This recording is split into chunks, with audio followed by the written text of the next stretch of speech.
Pourquoi? Pourquoi? Diantre, mais pourquoi donc le Canadien aurait-il besoin d'un défenseur gaucher format géant? Et si en réalité, il y avait anguille sous roche?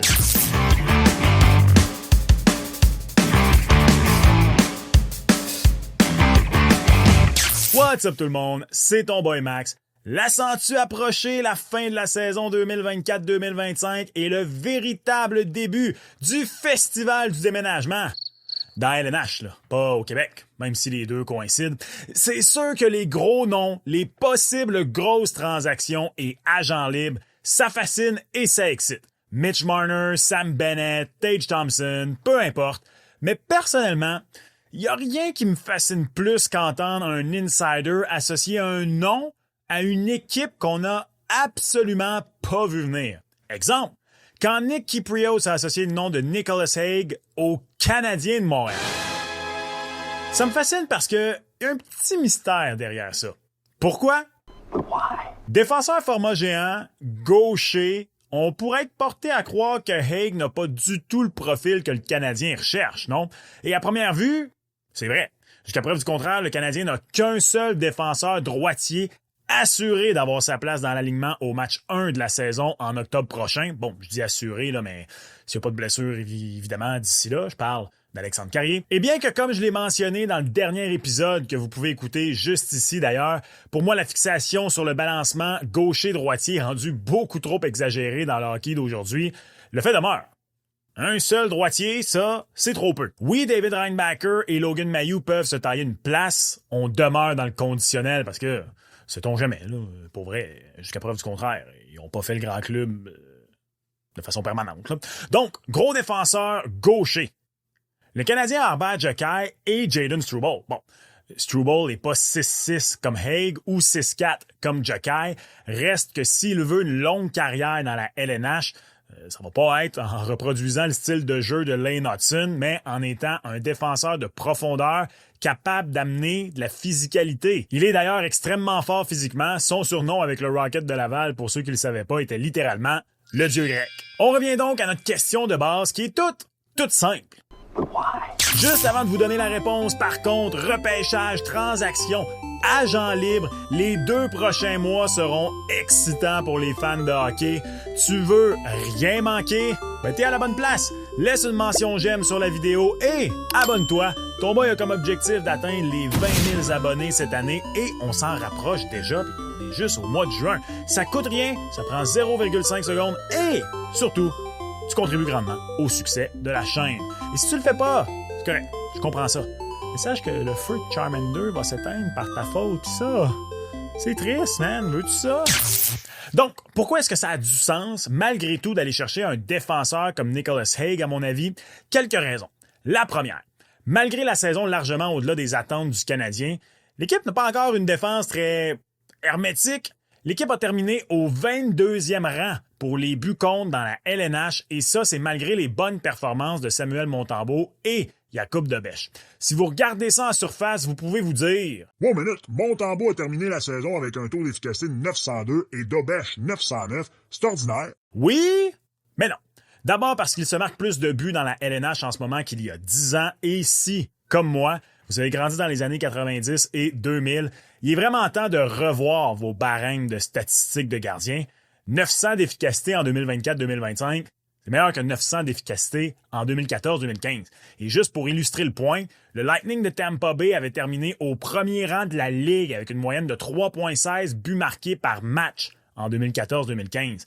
Cette année, avec la même moyenne, 3,16 buts marqués par match, les Oilers ont terminé 11e dans toute la LNH. Donc déjà, il faut changer ses lunettes pour analyser les stats de gardiens traditionnels, mais aussi, selon les statistiques de MoneyPuck, le Canadien a terminé au 28e rang de la LNH dans les buts attendus contre cette saison.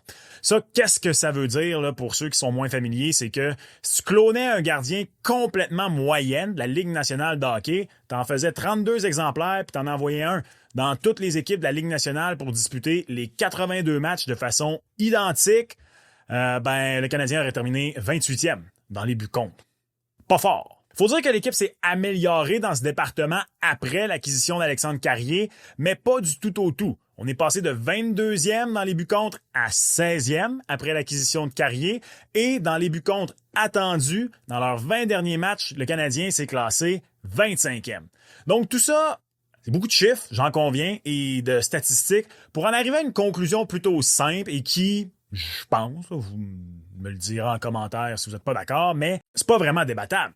Il reste beaucoup de place à amélioration en défense chez le Canadien. Là où il y a place à débattre, c'est la façon d'y parvenir à cette amélioration.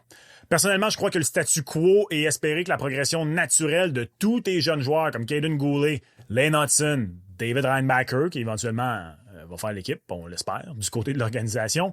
Disons que c'est un acte de foi ou c'est le plus long chemin. Et de toute façon, est-ce que c'est vraiment le top 4 qui fait défaut? Entendez-moi bien. Hudson, Goulet, Matheson, Carrier, on est loin du top 4, je sais pas moi, des Prédateurs de Nashville en 2016-2017. Mais c'est un bon top 4. Est-ce que dans un monde idéal, tu fais l'acquisition d'un droitier qui te permet de mettre Goulet à gauche de Carrier et de prendre l'autre droitier et de le mettre avec Lane Hudson, surtout si, encore une fois, dans un monde idéal, c'est un droitier avec un certain gabarit plus intéressant? Oui. Mais est-ce que le CH est vraiment rendu là de 1 et de 2? Est-ce que c'est un peu vivre dans un monde de licorne? Moi, je pense que la réponse à ces deux questions-là, c'est non pour la première, oui pour la deuxième. Je pense que si on joue, passez-moi l'anglicisme, la long game, c'est Reinbacher qui vient stabiliser cette paire-là éventuellement. Donc, améliorer la troisième paire, c'est ça, je crois, que le Canadien va tenter de faire cet été en vue de la prochaine saison. Et c'est pas obligé de se faire en allant chercher un droitier, et je m'explique. Autant Jayden Struble qu'Arber Xhekaj, ils n'ont pas démontré qu'ils sont des défenseurs de 82 matchs, soir après soir, sur qui tu peux compter, dormir sur tes deux oreilles dans la LNH encore. On parle encore, dans leur cas, de chacun des deux, de 6e et 7e défenseur, à mon avis. Et je sais, je vous entends, certains d'entre vous vous révolter parce que Arber Xhekaj est extrêmement populaire, puis je comprends pourquoi. Le gars amène quelque chose de vraiment flamboyant, d'excitant. Je le sais que dans son cas, il ne faut pas juste regarder le jeu entre les coups de sifflet, mais aussi la game dans la game, pour citer Martin Saint-Louis, de ce qu'il peut amener côté intimidation. Mais dans un monde idéal, personnellement, c'est pas non plus ce gars-là que j'échange. Je tiens à le dire, je garde Arber Xhekaj. Et d'ailleurs, je tiens aussi à dire que je pense que la trame narrative, comme quoi Martin Saint-Louis l'aime pas, c'est grandement exagéré, mais bon, fermeture de la parenthèse.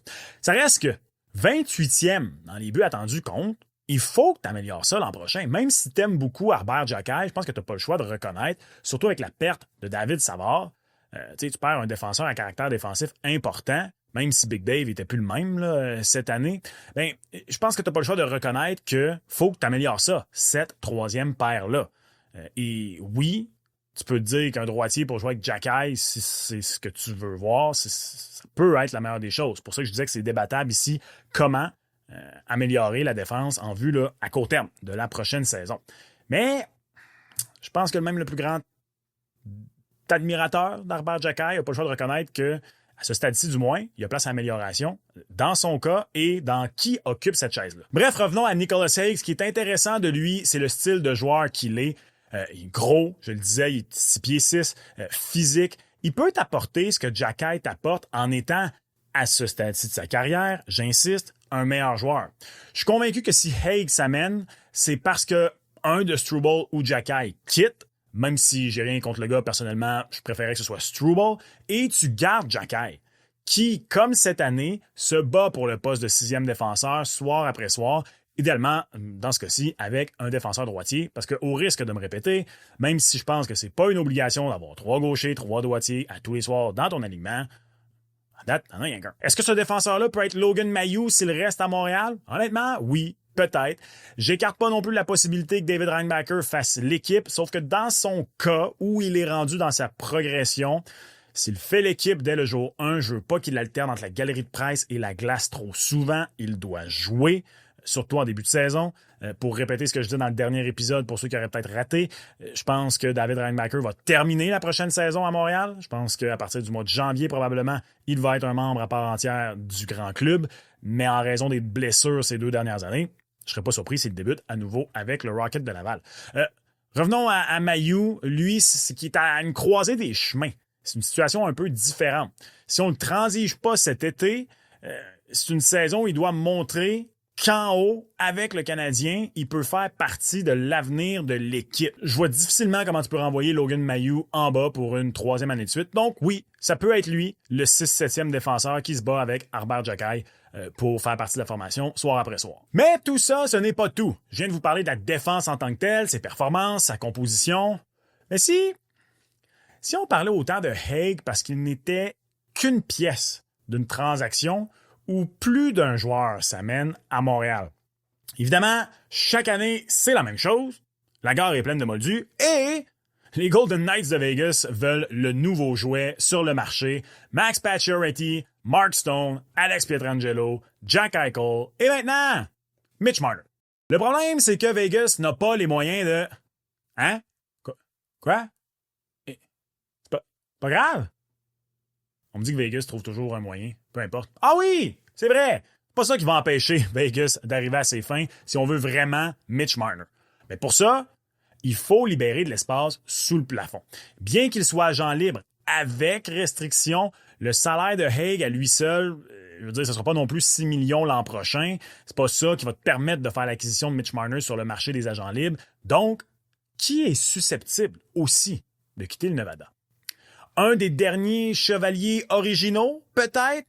William Karlsson. Je me trouvais bien brillant en pensant à ça en sirotant mon café mardi matin. Puis, en faisant un peu de recherche pour cet épisode, je suis tombé sur cette publication de mon ami Marco D'Amico, ami de l'émission, qui va dans le même sens. Et je me suis dit, les grands esprits se rencontrent. Il reste 2 ans de contrat à William Karlsson à 5,9 millions par saison. Il est maintenant âgé de 32 ans et avec Thomas Hertl et Jack Eichel à Buffalo, c'est un joueur qui est remplaçable. Il a une clause de non-échange modifiée. Dans son cas, c'est une liste de 10 équipes où il peut refuser d'être échangé. Et soyons honnêtes, Karlsson, c'est pas le coup de circuit que plusieurs voudraient au poste de centre, sauf que 5,9 millions, c'est plus que raisonnable pour un joueur qui, cette saison, où il a été blessé et qui l'a produit à un rythme par 82 matchs de 45 points malgré tout, dans un rôle limité avec les Golden Knights de Vegas. Mais quand je dis limité, dans le sens où il n'est plus vraiment dans le top 6. Il est gaucher. C'est un gars qui a marqué 40 buts à une reprise et 30 buts à une autre. Il a aussi reçu des votes au trophée Selke dans 3 saisons différentes jusqu'ici dans sa carrière. Il a terminé notamment 6e en 2017-2018.